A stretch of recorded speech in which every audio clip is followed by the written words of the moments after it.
It's been 2 years since I made the list of the worst coasters that I've ridden, so I think we need an update. This time, I want to take a different approach and disregard all the coasters that are gone. Let's look at the biggest piles of garbage you can go ride right now.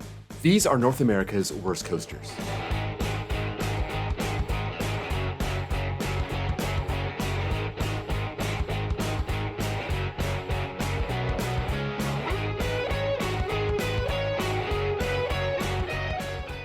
I've been all over North America over the last 3 years, but there are a few awful ones that I'm missing. Hellcat at Clementon Park is an awful looking S&S wooden coaster, and it just looks like endless pain. Arkansas Twister at Magic Springs has a horrible reputation, and I really wish I could have experienced it for myself this year, but I never got out there. Monster at La Ronde is universally hated, and I can see why. Finally, Superflight at Rye Playland looks like a torture machine. I've ridden a coaster just like this, and you'll find that one on the list. Here are some coasters that I considered, but left off the top 25. Georgia Scorcher at Six Flags Over Georgia, Mighty Canadian Mindbuster at Canada's Wonderland, Wavebreaker at SeaWorld San Antonio, Thunderhawk at Dorney Park, Hoosier Hurricane at Indiana Beach, Nickelodeon Slimestreak at American Dream, and of course, Goliath at Six Flags Magic Mountain. Just a reminder, this doesn't include coasters that aren't open as of 2021. Son of Beast, Windjammer, Goliath at New England, you all got spared. Magic Mountain, you no longer have to hear about Flashback or Green Lantern. There are also some coasters that weren't on my 2019 list, but they've closed since I rode them. Harley Quinn Crazy Coaster at Discovery Kingdom, and Rainier Rush at the Washington State Fair. Those would be high on my list, but they were saved by the axe. Number 25, Iron Dragon at Cedar Point. If you want to call this a family coaster, then it's fine. I don't think it was supposed to be a family coaster. Most of the other aero suspended coasters weren't built to be this mild, but those were also built into some terrain. Iron Dragon has 2 halves, split up by 2 lift hills, and both sides are boring. The first half is the worst, and they really tried in the second half, but it just didn't work out. The twists and turns over the water with the fog coming up is nice, but it just moves so slow. Number 24, Wildcat at Hersheypark. GCI had to start somewhere, and I guess this wasn't a terrible first attempt. 25 years later, and the ride has gotten really rough, and the layout is just kind of eh. I know people who despise this coaster. I don't hate it that much, so it's only number 24, but I think GCI needs to get Titan Trek on it, or RMC needs to work their magic and make this an awesome hybrid. Number 23, Do-Wopper at Maury's Piers. Maybe I'm a little salty about the $10.50 price tag, but I thought this Wild Mouse was about as lame as it gets. Slow turns, tiny dips, and then it's over. At least the Mox and the Arrows have good drops at the end, even if they do run slow around the turns. This Samprola version just has no redeeming factors, and $10.50, come on. Number 22, Timberhawk at Wild Waves. When you stand there and look at this thing, you're thinking, wow, that's a big wooden coaster at a small park. And then you ride it, and you realize the kids coaster at the bottom of the hill is more intense. Timberhawk is an S&S Woody, just like Hellcat, but it's not rough, it's just boring. Shallow drops, drawn out turns, it just does nothing other than go kinda fast. S&S, no more Woodies. Just launch us at insane rates of speed. Thanks. Number 21, Wild Beast at Canada's Wonderland. I spared Mindbuster from the list, but Wild Beast wasn't so lucky. It just turned 40 this year, and there's not much to get excited about.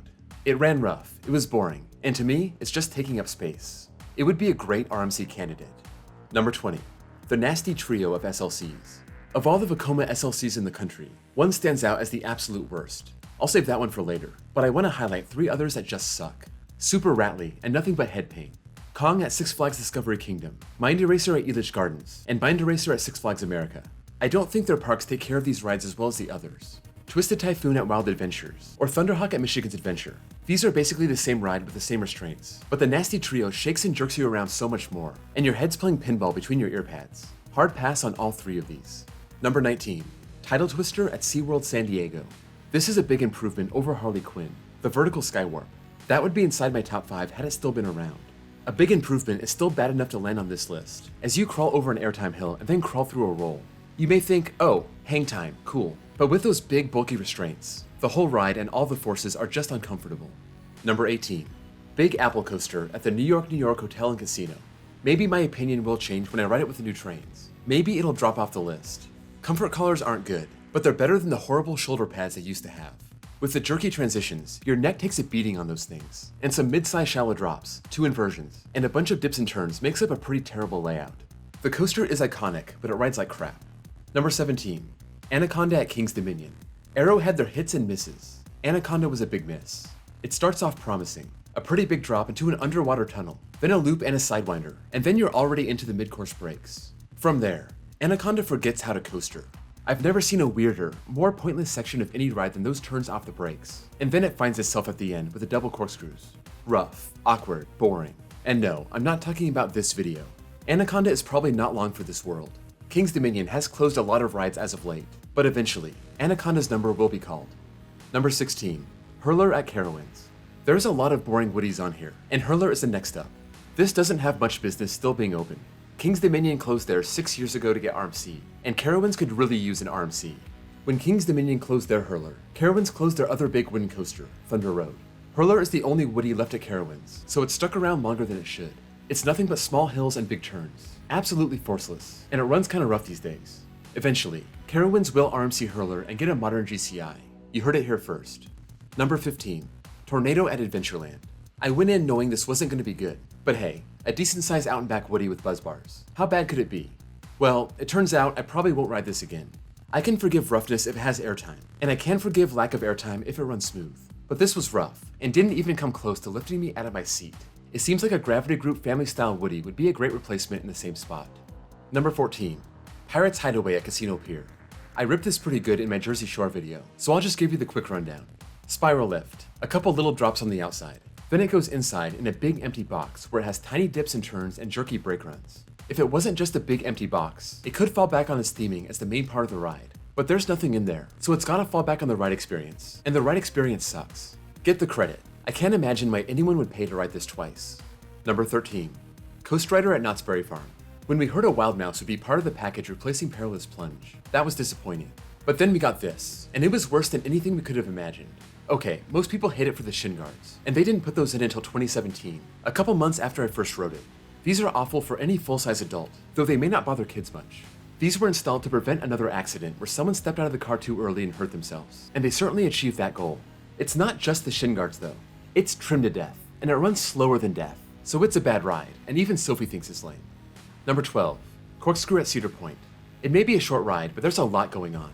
The first half is pretty forceful. It's got that airtime hill and the vertical loop, but with those shoulder restraints, it just hurts. The second half isn't much better. It turns around, and then goes into a double corkscrew over the midway. Another jerky headbanger moment. Then the ride's over, and you wonder why you just rode this when Dragster, Magnum, and Gemini are all like, right there.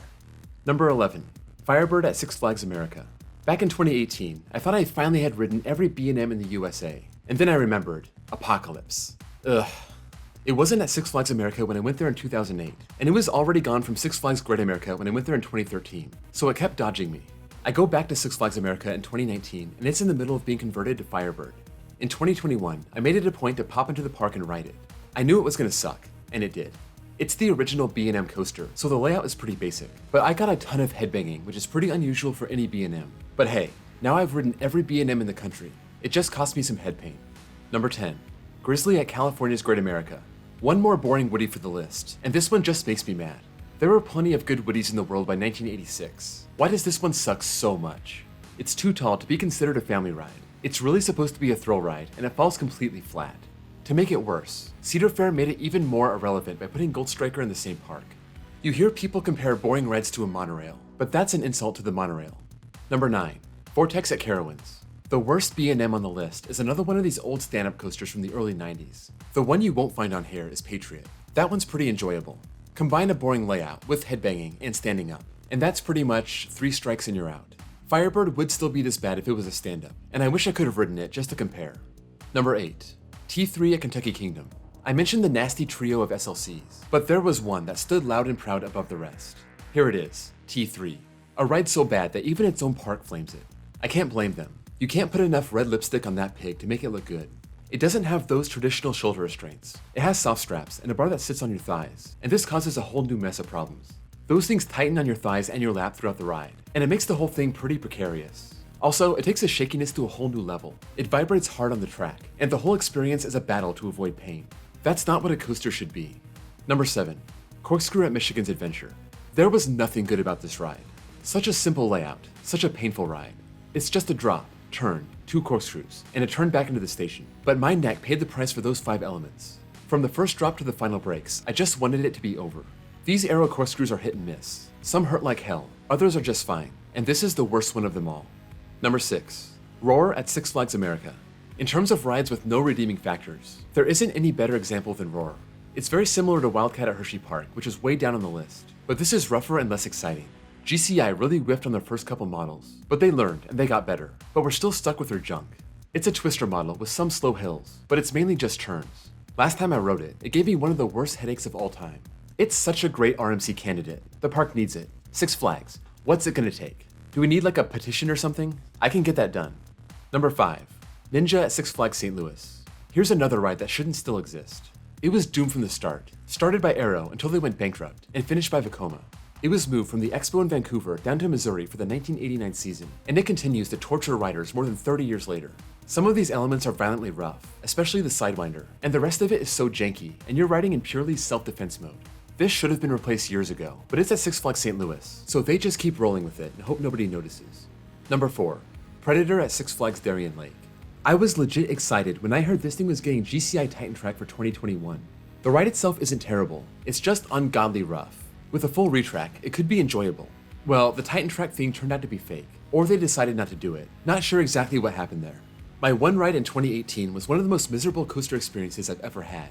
It was impossibly rough, and the sad thing is, I thought it may have been a good ride after the first drop. It all went downhill from there.